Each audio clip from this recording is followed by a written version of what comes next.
देखिए, आज का जो टॉपिक हम डिस्कस कर रहे हैं वो टॉपिक है विधि शास्त्र या जूरिस्प्रूडेंस का जो है वो है विधिक सिद्धांत एवं विधि शास्त्र संबंधी धारणाएं। मतलब समझिएगा आप जो है legal principle and concept related to jurisprudence. देखिए जो है ये जो टेस्ट है आपका, जितने भी न्यायिक सेवा है या फिर जो है हायर जुडिशियल सर्विस एपीओ, इनके लिए एक महत्वपूर्ण टॉपिक है। देखिए जो है हम जो है सारा सिलेबस यूपी एचजीएस के लिए जो है टेस्ट सीरीज के माध्यम से कंप्लीट कर देंगे।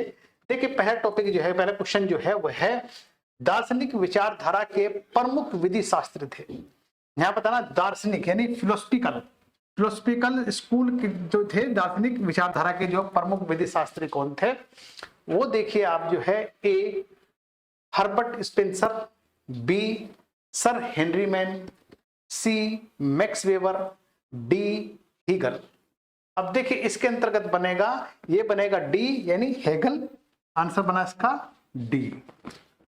अब देखिए विधि शास्त्र की जो दार्शनिक विचारधारा के जो विधि शास्त्री जो थे वो ह्यूगो, ग्रेशियस, कांट, हीगेल और सेवलिक, ये जो है विधि शास्त्र के दार्शनिक विचारधारा से संबंधित विद्वान थे जो है। तो आंसर हमारा बना वो डी आंसर बन गया हमारा। नेक्स्ट क्वेश्चन, विधि में न्यूनतम नैतिकता रहनी चाहिए, यह कथन किसका है? यानी कि विधि में न्यूनतम नैतिकता रहनी चाहिए। अब देखिए इसका आंसर बनेगा ए लॉर्ड डेविलिन का, बी हर्ट का, सी लॉन फुलर का, डी ड्वर्किन का। अब देखिए इसमें आंसर बनेगा लॉर्ड फुलर यानी सी आंसर। अब देखिए इसमें जो है फुलर के अनुसार जो है विधि एक सहेतुक प्रणाली है जो मानव को मानवीय आचरण के नियमों का अनुपालन करने के लिए प्रयोग में लाई जाती है। अतः नैतिकता के समावेश के बिना विधि की कल्पना करना व्यर्थ है। मतलब समझिए फुलर क्या कहता है, फुलर के अनुसार क्या है, विधि एक सहेतुक प्रणाली है जो मानव को मानवीय आचरण के नियम का पालन करने के लिए प्रयोग में लाई जाती है। अतः नैतिकता के समावेश के बिना विधि की कल्पना करना व्यर्थ है। तो आंसर बना हमारा सी। नेक्स्ट, जब समता भंग की गई हो तब उसका पुनः स्थापन करने के में न्याय वर्णन अरस्तु ने किस प्रकार किया था? देखिए हमें अरस्तु बताना है यहां पर। देखिए ए वितरणात्मक न्याय, बी सुधारात्मक न्याय, सी सार्विक न्याय, डी नैरसैंगिक न्याय। देखिए आंसर बनेगा इसमें जो है करेक्टिव जस्टिस या सुधारात्मक न्याय, आंसर बना बी। अब देखिए नेक्स्ट क्वेश्चन, देखिए आपका विश्लेषणात्मक प्रमाणवाद यह नहीं मानता कि, देखिए विश्लेषणात्मक प्रमाणवाद यह नहीं मानता है कि ए विधि की प्रकृति समावेश की होती है, बी विधि जो एवं विधि जो होनी चाहिए को पृथक किया जाना चाहिए, सी सुनिश्चित अंतर्निहित नैतिक विशेषता विधि का एक तात्विक लक्षण है, डी विधि की अवधारणा का विश्लेषण आलोचनात्मक मूल्यांकन से भिन्न होता है। आंसर बनेगा देखिए इसमें जो है सुनिश्चित अंतर्निहित नैतिक विशेषता विधि का एक तात्विक लक्षण है, आंसर बना इसका सी। अब देखिए जो है अगर हम बात करते हैं इसकी, देखिए आप जो है ऑस्टिन के अनुसार विश्लेषणात्मक प्रमाणवाद की निम्नलिखित व्यवस्था या कुछ विशेषता बताई गई है। जैसे कि नंबर एक, प्रत्येक कानून एक प्रकार का समादेश होता है। दो, निश्चयात्मक कानून संप्रभुताधारी के प्रत्यक्ष या परोक्ष आदेश होते हैं। तीन, प्रत्येक विधि आचरण संबंधी क्रम में प्रस्तुत करती है। चार, संप्रभु द्वारा प्रवर्तित विधि की पृष्ठभूमि में राज्य की भौतिक शक्ति निहित होती है, जिसके अनुसार समादेश को न मानने वाले व्यक्ति को दंडित किया जाता है। देखिए आंसर बना इसका, देखिए हमारा सी। नेक्स्ट, किसने विधि को मनोवैज्ञानिक तत्व से हीन समादेश के रूप में परिभाषित किया है? अब इसमें देखिए जो है, यानी कि किसने विधि को मनोवैज्ञानिक विधि से हीन समादेश के रूप में परिभाषित किया है? ए केल्सन, बी बेंथम, सी ऑस्टिन और डी सामंट। देखिए आंसर बनेगा इसका केल्सन, यानी आंसर बना है हमारा ए। अब केल्सन ने जो है मनोवैज्ञानिक तत्व से हीन समादेश के रूप में परिभाषित किया है। केल्सन ने अपनी विधि सिद्धांत द्वारा विश्लेषणात्मक प्रमाणवाद यानी कि जो है एनालिटिकल पॉजिटिविज्म की विवेचना नए ढंग से की थी और इसे मनोवैज्ञानिक तत्व पर आधारित किया था। आंसर बना हमारा ए। नेक्स्ट, किसने निम्नलिखित शब्द लिखा है? विधि व्यक्तियों के विकास के साथ विकसित होती है, उनकी शक्ति के साथ सशक्त होती है और अंततः राष्ट्र की राष्ट्रीयता समाप्त होने पर यह समाप्त हो जाती है। देखिए इसका आंसर बनेगा, देखिए हमारा वो बनेगा, देखिए ए में है हार्ट, बी में सेवेनी, सी में बेंथम, डी में स्पेंसर।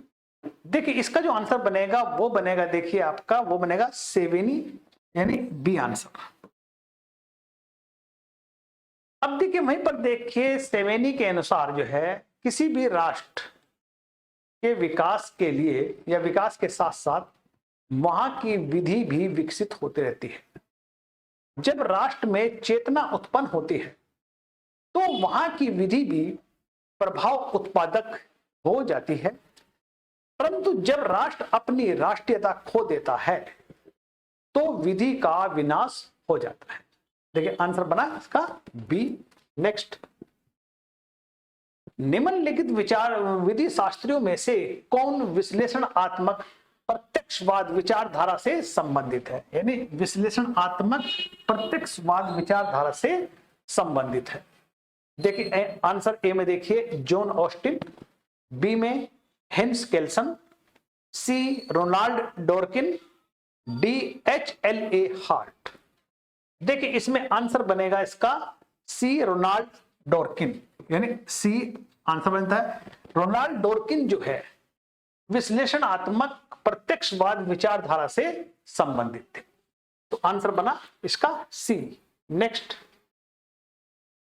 ऑस्टिन का निम्नलिखित में से किस विचारधारा का प्रतिपादक कहा जाता है? यानी ऑस्टिन को देखिए आप जो है, इसमें आंसर बनेगा देखिए ऐतिहासिक विचारधारा, बी में समाज शास्त्रीय विचारधारा, सी में विश्लेषणात्मक विचारधारा और डी में यथार्थवादी विचारधारा। देखिए इन चारों विचारधारा में से बताना है ऑस्टिन की विचारधारा, यानी ऑस्टिन ने कौन सी विचारधारा को प्रतिपादित किया था। देखिए इसमें आंसर बनेगा विश्लेषणात्मक विचारधारा, आंसर बना है सी, यानी कि मतलब जो है एनालिटिक स्कूल। अब देखिए ऑस्टिन ने जो है विधि के विश्लेषणात्मक प्रमाणवाद यानी एनालिटिकल पॉजिटिविज्म का समर्थन किया और देखिए ऑस्टिन की विधि संबंधी व्याख्या को विधि का आज्ञात्मक सिद्धांत या इंपेरेटिव थ्योरी ऑफ लॉ के नाम से संबोधित किया। देखिए आंसर बना आपका सी। नेक्स्ट, किसने कहा है विधि मानकों का विज्ञान है? अब यह बताना है किसने कहा है विधि जो है मानकों का सिद्धांत है, यानी कि मतलब जो है नॉर्मेटिव साइंस, यानी कि जो है विधि को नॉर्मेटिव साइंस किसने कहा है? देखिए ए सेवनी, बी केल्सन, सी सामंट और डी बेंथम। देखिए इसका आंसर बनेगा आपका केल्सन, यानी कि जो है बी। अब केल्सन ने जो है विधि को मानकों का विज्ञान कहा है। अब केल्सन की जो है विशुद्ध विधि यानी कि प्योर थ्योरी ऑफ लॉ का केंद्र बिंदु मानकों की व्युत्पत्ति है और उन्होंने विधिक क्रम यानी लीगल ऑर्डरों को मानक का स्तूप माना है। तो आंसर बना हमारा बी आंसर। देखिए नेक्स्ट, निम्नलिखित विचारधाराओं में कौन सी एक इस विचारधारा संबंध है कि विधि पाई जाती है, बनाई नहीं जाती है, यह स्वयं विद्यमान है। देखिए बताना है कोटेशन किसकी है। देखिए आंसर बनेगा, देखिए इसमें ए विश्लेषणात्मक विचारधारा यानी analytic school, B historical school या ऐतिहासिक विचारधारा, सी सोशियोलॉजिकल स्कूल या समाजशास्त्रीय विचारधारा, डी रियलिस्टिक स्कूल या यथार्थवादी विचारधारा। देखिए आंसर बनेगा इसमें हिस्टोरिकल स्कूल या ऐतिहासिक विचारधारा। आंसर बना बी। यानी कहने का मतलब जो है विधि पाई जाती है, बनाई नहीं जाती, यह स्वयं में विद्यमान है, यह संबंधित है ऐतिहासिक विचारधारा से। देखिए जो है नेक्स्ट क्वेश्चन का इसका आंसर बना है बी। नेक्स्ट आंसर देखिए आप, नेक्स्ट क्वेश्चन, प्रकृति ने मानव को सुख एवं दुख के साम्राज्य के अधीन कर रखा है। यानी प्रकृति ने मानव को सुख और दुख के साम्राज्य के अधीन कर रखा है, यह किसके द्वारा कहा गया है, यह कथन किसका है? ए बेंथम, बी ऑस्टिन, सी पाउंड और डी हब्स। देखिए आंसर बनेगा इसका बेंथम। यानी बेंथम ने जो है, ये बेंथम ने क्या कहा है, प्रकृति ने मानव को सुख और दुख के साम्राज्य के अधीन रखा हुआ है।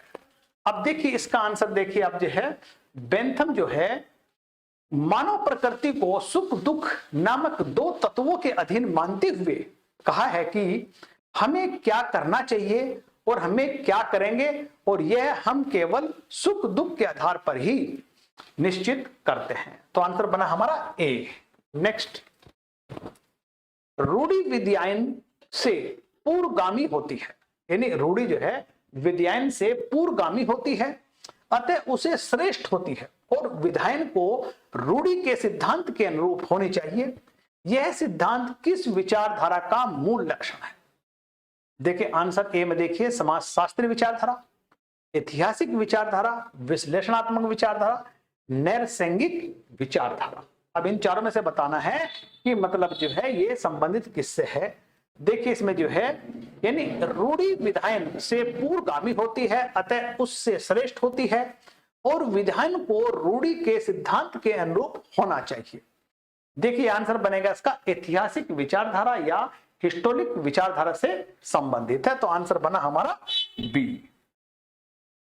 नेक्स्ट क्वेश्चन देखिए आपका, हितों के संतुलन का सिद्धांत यानी हितों के थ्योरी ऑफ बैलेंसिंग इंटरेस्ट का प्रतिपादन किसने किया?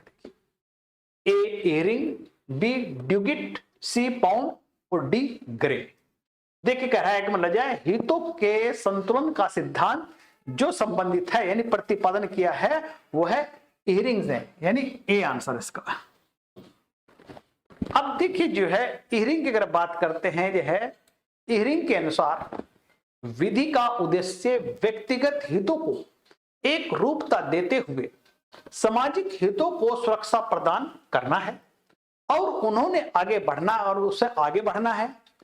उसका तर्क है कि समाज में व्यक्तिगत और सामाजिक हितों के बीच परस्पर द्वंद्व की स्थिति प्राय उत्पन्न होती रहती है, अतः विधि का मुख्य कार्य है इन दोनों प्रकार के हितों में समन्वय बनाए रखते हुए टकराव की स्थिति को टालना होता है। एहरिंग के अनुसार विधि सामाजिक दशाओं का यौगिक स्वरूप है और जिसे बाह्य व्यवस्था के माध्यम से राज्य की शक्ति द्वारा प्राप्त किया जा सकता है। तो आंसर बना हमारा ए। नेक्स्ट, कौन कहता है विधि अनिश्चित है और विधि की निश्चितता एक विधिक मिथक है, यानी एक मिथक है। देखिए आंसर बनेगा इसमें, देखिए ए ग्रे, बी होम्स, सी ओलिवर कोना, डी जेरोम फ्रैंक। देखिए इसका आंसर बनेगा आपका, देखिए वो जेरोम फ्रैंक कहता है कि विधि अनिश्चित है और विधि की निश्चितता एक विधिक मिथक है। ये कौन कह रहा है? जेरोम फ्रैंक कहता है इस बात को जो है। अब देखिए जो है हम बात करते हैं, जेरोम फ्रैंक का मानना है कि विधि की निश्चितता एक काल्पनिक तथ्य है, क्योंकि विधि सदैव ही परिवर्तनशील होती है और इसलिए विधि का संहिताकरण या पूर्व निर्णयों के विशेष महत्व नहीं दिया जाना चाहिए। आंसर बना हमारा डी। नेक्स्ट देखिए आपका, इनको मैच करना। आपको देखिए आप जो है, अब मैच में देखिए इसका, देखिए आप जो है इसको मैंने पहला, जब भी मैच वाले क्वेश्चन है तो उनको जो है ए बी सी इस तरह करते हैं, ए बी सी और डी। अब देखिए हम बात करते हैं, देखिए मतलब इनको मैच करने में जो है, ये देखिए ए एम फोकोल्ट यानी theory of philosophy of Hegel. JM का मतलब देखिए the open society and its enemies. K R Popper the nature of positive law. W T Stace यानी किंग ऑफ काउंसलिंग। देखिए अगर हम देख के हैं इसमें सीधा बना हुआ है, इसका आंसर बना ए आंसर, यानी ए का 1, 2 का, बी का 2, सी का 3, डी का 4। तो आंसर बन गया हमारा, देखिए ए, इसका आंसर बन जाता है हमारा ए।